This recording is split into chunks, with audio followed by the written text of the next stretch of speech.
ঝাড়খণ্ডে চুরি হওয়া বাইকের সুরাহা মিলল মানিকচকে। বৃহস্পতিবার ধরমপুর অঞ্চলের বড়বাগান এলাকায় বাইক উদ্ধার করল মানিকচক থানা। উদ্ধার হওয়া বাইক তুলে দেওয়া হলো ঝাড়খণ্ড পুলিশের হাতে। ঘটনার তদন্তে ঝাড়খণ্ড ও মানিকচক থানার পুলিশ। মানিকচক থানা পুলিশ সূত্রে জানা গেছে, বিগত 10ই ডিসেম্বর ঝাড়খণ্ডের দুমকা এলাকা থেকে সন্দীপ রক্ষিত নামে এক ব্যক্তির বাইক চুরির ঘটনা ঘটে। সেই মোতাবেক ঝাড়খণ্ডের দুমকা টাউন থানায় লিখিত অভিযোগ দায়ের করা হয়। সেই অভিযোগের ভিত্তিতে তদন্ত শুরু করে দুমকা টাউন থানার পুলিশ।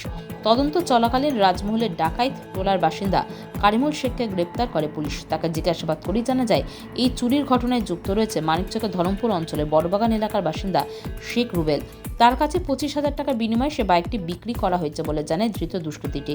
সে খবর পাওয়া মাত্র মানিকচক থানার সঙ্গে যোগাযোগ করে ঝাড়খণ্ডের পুলিশ। শেখ রুবেলের তথ্য তুলে দেওয়া হয় মানিকচক থানাকে। মানিকচক থানায় ঘটনার তদন্তে নেমেই বৃহস্পতিবার বড়বাগান এলাকার শেখ রুবেলের বাড়ির পাশের বাগান থেকে সে বাইকটি উদ্ধার করে। তবে শেখ রুবেলের কোনো খোঁজ পাওয়া যায়নি। বাইক উদ্ধার হওয়ার পরই আজ মানিকচক থানার পক্ষ থেকে সে বাইকটি ঝাড়খণ্ড পুলিশের হাতে তুলে দেওয়া হয়। করিমুল শেখ, বাড়ি কোথায়? হাজি জগটোলা ডাকাইতে। কি জন্য ধরেছে তোমাকে? বাইক চুরি করে। বাইক চুরি? কতদিন ধরে করছো এসব বাইক চুরি? ফার্স্ট টাইমে গেছিল এবারে। কোন গাড়ি চুরি করেছিল? मतलब এখন 20 আর এখন বুলেট। তিনজন আছে। কি করলা চুরি করে বাইকগুলো? বাইক একটা বেচে দিয়েছিল, একটা ওই আপনার কাছে রেখে দিয়েছে। কে? মোতালিব। মোত্তালিবের বাড়ি কোথায়? ওই ওখানে কাজ সকল। কোথায়? কাজ সকল। কোথায়? ঝাড়খণ্ড? হ্যাঁ, রাজমহল। ওরা কি চুরি বাইক চুরিরই ব্যবসা করে? হ্যাঁ। আচ্ছা, ওই বাইক চুরি করে তুমি বাইকটা কোথায় বিক্রি করেছিলে?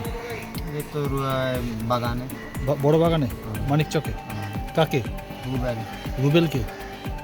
রুবেলকে কত টাকায় বিক্রি করেছিল? 25,000-এ। রুবেল কি চুরির বাইক কেনার কাজ করে? না, ফার্স্ট টাইমে দিয়েছিল। ফার্স্ট টাইম দিয়ে হয়েছে। ও গাড়ি কাগজপত্র খুঁজে নি? मतलब আমি কথাবার্তা হয়েছিল, তো আমি এরকম করে খুলে বাড়ি এই করেছি। ওকে বলেছিল যে চুরির গাড়ি আছে? তারপরে ও নিয়েছে? আচ্ছা। Bureau news Bangla Times.